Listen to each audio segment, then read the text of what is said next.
Salutations à vous tous qui suivez le Congo est à nous. Merci de nous retrouver encore dans ces nouveaux numéros. Nous sommes un peu indignés aujourd'hui de voir qu'il y a certaines choses. Nous faisons 10 pas en avant, 2 pas en arrière. Mais nous pensons que nous avons le droit de dire ce que nous pensons. Le Congo a trop souffert et les gens continuent à souffrir. J'ai des images qui viennent du Congo chaque jour. Je ne peux pas accepter que certaines choses soient tolérées. Je parlais de Benjamin Wenga et de Modeste Makabuza qui ont été libérés par grâce présidentielle. On nous dit aussi que Vital Kamerhe doit partir en Afrique du Sud pour des soins. Ça, c'est vraiment un coup dur à la population congolaise qui voit des innocents arrêtés, des voleurs libérés. Ce n'est pas la peine de nous parler de la justice si on ne peut pas vraiment rendre la vraie justice que tout le monde attend. On sait que cet homme-là avait pris l'argent de l'État. S'il veut être libéré, qu'il rembourse. Que Makabuza rembourse l'argent. Que Wenga rembourse l'argent. Que Kamerhe rembourse l'argent. On va les libérer. Ils n'auront plus de problème avec la justice. Mais l'argent, ils gardent.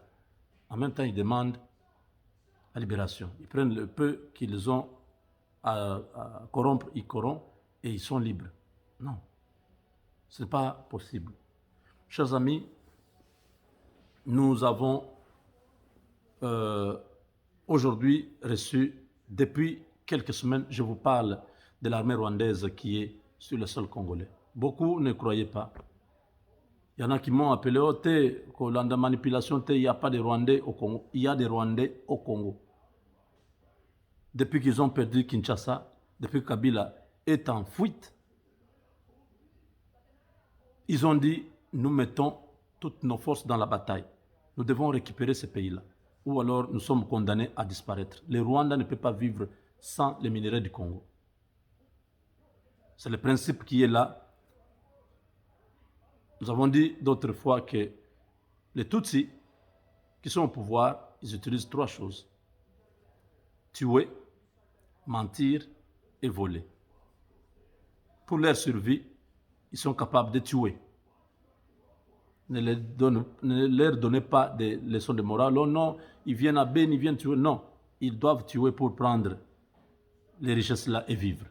S'ils ne le font pas, ils ne vont pas vivre. C'est eux qui vont mourir. Alors, au lieu qu'ils meurent, c'est mieux qu'ils tuent quelqu'un, celui qui a quelque chose qui pourra leur permettre de vivre. 2, ils utilisent le mensonge. Ils peuvent mentir pourvu qu'ils puissent avoir ce qu'ils veulent pour vivre. Vous comprenez? Et 3, je dis, ils sont capables de voler. S'ils ne volent pas, il ne va pas manger, il ne va pas vivre. Alors ces gens sont en train d'encercler le Congo. Ils ont des troupes en Centrafrique, nous l'avons dit hier. Les troupes qui sont en Centrafrique font aussi des massacres, comme ce qui se passe à Beni. Ils font des choses horribles, au point que la population centrafricaine commence à fuir les villages, ils viennent vers le Congo. Et en venant vers le Congo, c'est la stratégie du Rwanda pour entrer ensemble avec ces populations, créer un chaos là-bas et attaquer. S'ils ont le nord, ils ont le nord-est, ils ont le sud-est, c'est fini, ils ont toute la partie est de notre pays. Depuis l'Ituri, depuis l'Équateur, Ituri, jusqu'au Tanganyika. Maintenant, on nous présente, j'avais déjà parlé des militaires rwandais qui sont au nord Kivu, qui sont nombreux, qui sont entrés depuis presque 2 semaines. Ça, c'est la 3e semaine. Il y a un garçon qui était en train de dénoncer ça. Visiblement, c'est un jeune des organisations de la société civile comme Lucha, tout ça, les mouvements citoyens.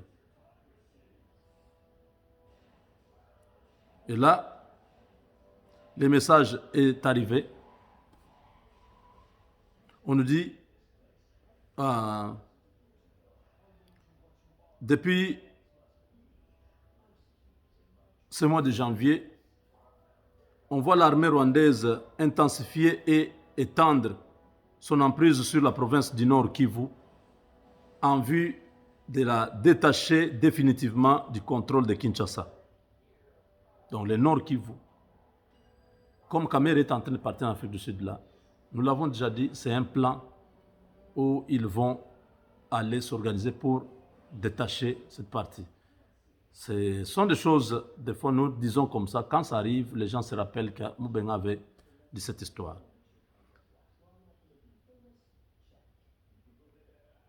Des centaines de soldats rwandais en tenue civile affluent dans la ville de Goma et y prennent des maisons en location dans des coins stratégiques en vue d'une irruption dans la ville pour la soumettre à une nouvelle autorité. Donc, les militaires rwandais, ils viennent en tenue civile, ils viennent chercher les maisons à louer. Ils ont déjà loué beaucoup de maisons, ils sont là, ils habitent là. Les jours où l'opération doit commencer, ils vont seulement sortir dans la rue. Et vous allez voir que vous êtes déjà entourés. La ville tombe de l'intérieur. Pas que les gens sont venus pour vous attaquer. Non, la ville va tomber de l'intérieur de la ville. Donc vous vous retrouvez que vous êtes encerclés. Ces gens-là commencent à tirer dans tous les sens. Nos militaires disparaissent, jettent leurs tenues et la ville est tombée. C'est ce qui va se passer. Il n'y aura pas une armée qui viendra du Rwanda. On va vous dire non, ce sont des Congolais eux-mêmes, la ville est tombée, il y a une rébellion, on commence à raconter des choses. Beaucoup de nos autorités sont au courant de cette histoire. Les forces militaires qui prendront Goma sont déjà massées dans les territoires de Rutshuru, dans les Massissi. Selon nos sources, le prétexte qui sera brandi pour revendiquer le contrôle de la ville par les forces rwandaises et le non-respect par l'État congolais de ses engagements de 2014 à Nairobi avec les M23. Vous avez appris que Makenga, un autre colonel là qui avait parlé l'autre fois, il dit que nous sommes ici dans les Massissi, nous attendons que le chef de l'État puisse accéder à nos revendications, et ainsi de suite. Ça, on a fait passer un porte-parole toujours qui a les visages congolais, mais derrière lui, c'est plein de Rwandais. Quand ils auront fini leur opération, ils vont se débarrasser de lui. Ces Rwandais qui veulent récupérer encore Goma, ils cherchent des échappatoires. Une raison, c'est quoi? C'est le M23 qui n'a pas été...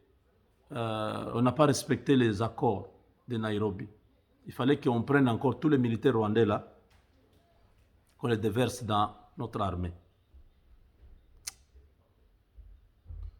Militairement, Kinshasa ne sera pas en capacité de faire face, puisque, toujours selon notre source, tous les officiers FARDC dans l'est du Congo sont déjà acquis à la cause du Rwanda et de la balkanisation. Leur discours de loyauté au pouvoir de Kinshasa n'est que tromperie. Nous assure notre source. L'armée rwandaise, dont la présence sur le sol congolais a été confirmée dans les derniers rapports des experts des Nations Unies, intensifie ses opérations dans plusieurs coins de la province du Nord Kivu. C'est au cours de l'une de ces opérations que 6 éco-gardes ont été tués à Nyamilima, dans le territoire de Rutshuru. C'est dimanche 10 janvier 2021. Une offensive lancée dans les Massissi vers le sud, Lubero, a déjà atteint Manguri Gipe. Les unités engagées dans cette offensive vont faire jonction avec les forces rwandaises qui ravagent le territoire de Beni sous masque ADF. Toujours selon nos sources, Ces unités vont progresser vers l'Ituri et faire jonction avec les milices Codeco, qui est en réalité une force supplétive de l'armée rwandaise, comme la plupart des milices de l'Est de la RDC. Ça fait mal.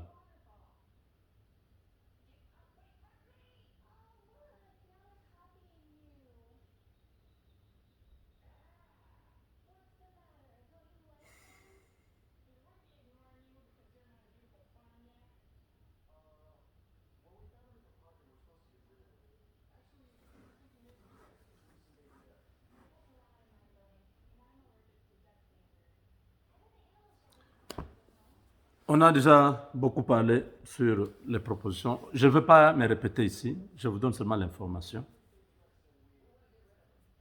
Je crois que si le président Félix veut terminer la guerre de l'Est, il sait ce qu'il faut faire. Je n'aurai plus à revenir sur ça, parce que ça ne change rien. L'information, vous l'avez. L'Est du Congo risque cette fois-ci qu'il y ait le pire que ce que nous avons vécu dans le passé. À la base, c'est la perte du contrôle du pouvoir de Kinshasa qui pousse Kagame et Kabila. Tous, ils vont faire jonction contre Kinshasa. Et ce n'est pas de la blague, il faut prendre beaucoup au sérieux. Les Américains sont là. Je ne sais pas ce qu'il faut encore dire là-dessus pour que notre pays soit définitivement à l'abri de tout ça. Quand les gens savent ce qu'il faut faire, ils ne le font pas. Des fois, nous disons que seul Dieu décide qu'est-ce que nous allons faire.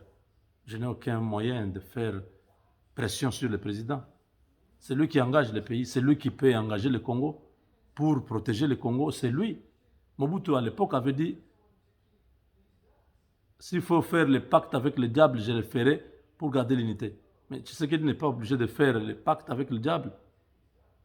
Il peut faire le pacte avec les Américains, signer un accord de partenariat stratégique et sauver la nation. Ce sont les Américains qui sauvent toujours notre pays chaque fois que nous sommes menacés. Ça ne change pas. Kassavou, ils étaient dans des... Il n'y a que les Américains.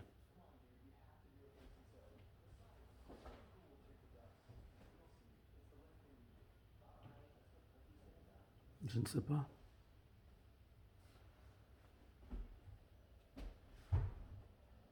Les gardes du parc sont tués maintenant. C'est triste, ça fait très mal. Il y a une année, on les a tués.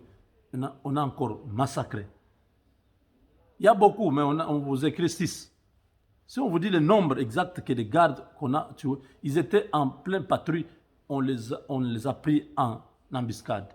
Tous massacrés.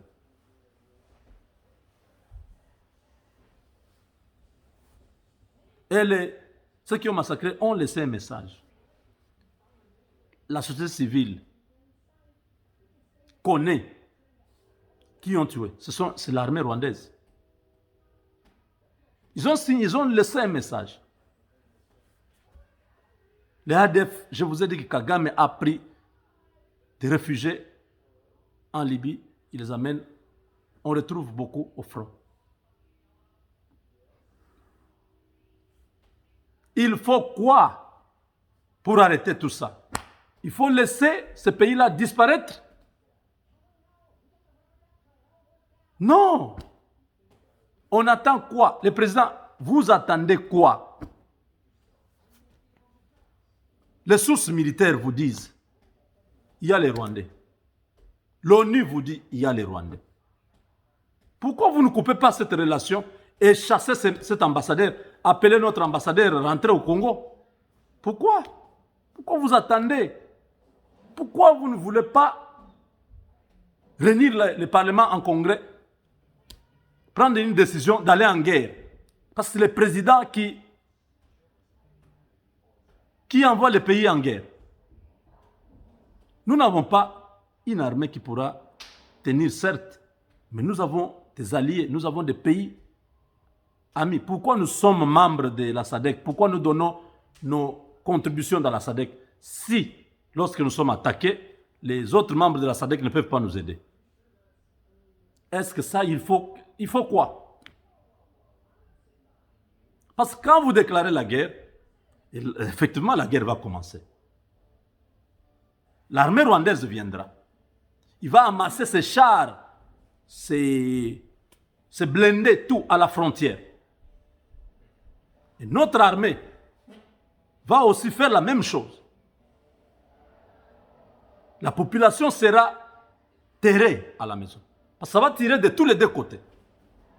En ce moment-là, vous demandez l'aide, les militaires zimbabwéens, les militaires namibiens, les militaires angolais atterrissent à Goma avec des chars, avec tout, pour soutenir l'armée congolaise. Attaque vers le Rwanda. C'est comme ça que ça se passe. Vous êtes un pays membre de la SADC. Nous sommes attaqués. Allez aider le pays. Venez aider notre pays. C'est ça. Le Parlement doit signer. Vous avez maintenant la majorité. Le Parlement doit accepter que vous puissiez déclarer la guerre au Rwanda. Cette histoire a trop traîné. Il y a beaucoup de gens qui sont morts. Ça va s'arrêter quel jour? Quelle est la diplomatie que vous allez encore faire que Kagame va comprendre? Il a déjà compris quelle diplomatie. Abiyarimana est parti par la diplomatie. À Arusha, ils se sont entendus, tout ça, ils ont fait des réunions et des réunions. Il est rentré, on a abattu son avion. Abiyarimana est parti. Kagame est là. Mouzé est venu.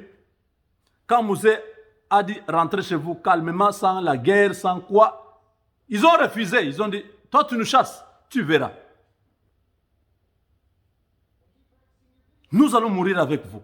C'est le principe que Moïse Nyarugabo nous a dit. Il a menacé les Congolais.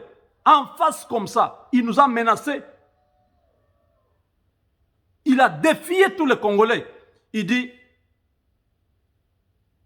vous allez accepter que nous puissions vivre ensemble ou nous allons mourir ensemble comme des idiots. Donc pour eux, il n'y a pas à négocier.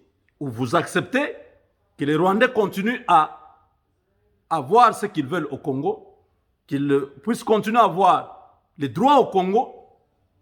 Si vous refusez, vous avez la guerre. Nous sommes 80 millions, même pour l'honneur. 80 millions. Nous allons vraiment accepter de nous faire humilier comme ça devant 10 millions de Rwandais. Nous allons accepter vraiment ça, même par...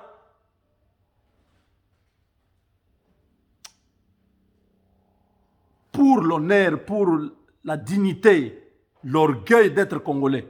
Il faut que tous les jeunes Congolais, quand la guerre commence, si le président prend cet acte-là, on prend tous les jeunes, même 2 semaines de recyclage dans chaque province. 2 semaines, on vous montre comment tirer. On vous donne des principes de base. On vous envoie au front. On verra comment les Rwandais, là, ils vont nous vaincre. Tous les jeunes de moins de 26 ans au Congo qui sont aptes, on les envoie dans des camps. Une formation accélérée de 2 semaines. Dans chaque province, on envoie ces effectifs-là à l'Est. On verra comment ce Rwanda-là va tenir. Parce que c'est trop, c'est trop. Trop, c'est trop. Ils sont là, les Rwandais sont là. Ils veulent encercler la ville. Ils sont en train d'acheter et ils sont en train de prendre des maisons en location. À Goma. Ils tuent tous les jours ici à Beni, partout là-bas.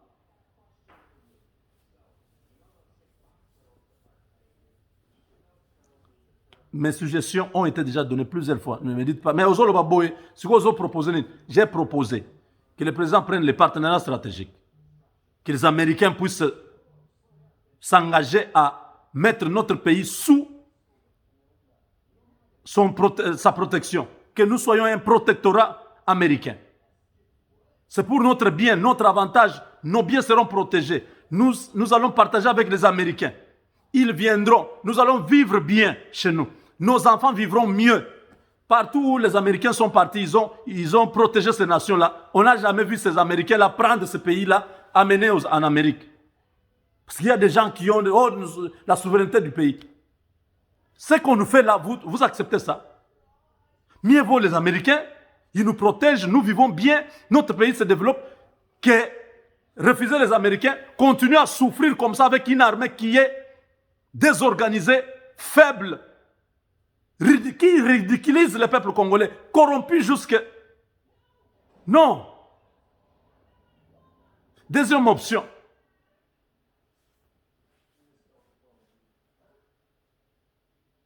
Le président déclare la guerre. Il demande le soutien des pays de la SADC. Nous sommes membres. S'ils ne viennent pas, c'est-à-dire nous n'avons plus besoin d'eux. Nous pouvons demander l'aide de l'Égypte. Nous pouvons demander des autres pays. Mobutu, à l'époque, est allé aider le Tchad. Il est allé aider d'autres pays. Nous aussi, nous pouvons demander à un pays ami pour dire, nous avons les minéraux, nous avons ceci, venez nous aider. Nous avons un problème. L'Égypte, là, viendra. Vous avez besoin, par exemple, du barrage Inga, les courants, nous négocions, mais venez nous aider. Nous sommes attaqués. Il y a certainement quelques pays africains qui viendront se battre aux côtés de nos forces armées. Et en ce moment-là, nos militaires ne seront pas au front. On va les mettre, je ne sais pas où est-ce qu'on va les mettre, parce que notre armée est corrompue.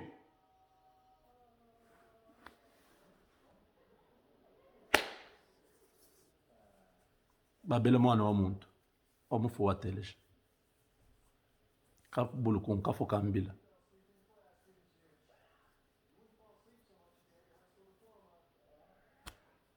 Avec Dieu, nous vaincrons. Ne dites pas, papa, tout semble. Non, il y a des choses que nous prions. Quand, par exemple, nous voyons que la situation se bloque, tout ça, nous prions. Cette situation a une solution. Ça, ne demandez pas à Dieu. Même Dieu sait que le président Tshisekedi là, il est capable de résoudre cette situation-là. Il a des possibilités autour de lui pour résoudre ça. Ça ne demande pas Dieu. Ne confondons pas. Il y a des choses où nous demandons que le Seigneur intervienne. Il y a des choses où nous devons utiliser l'intelligence que Dieu nous a donnée pour résoudre. Avec Dieu, nous vaincrons.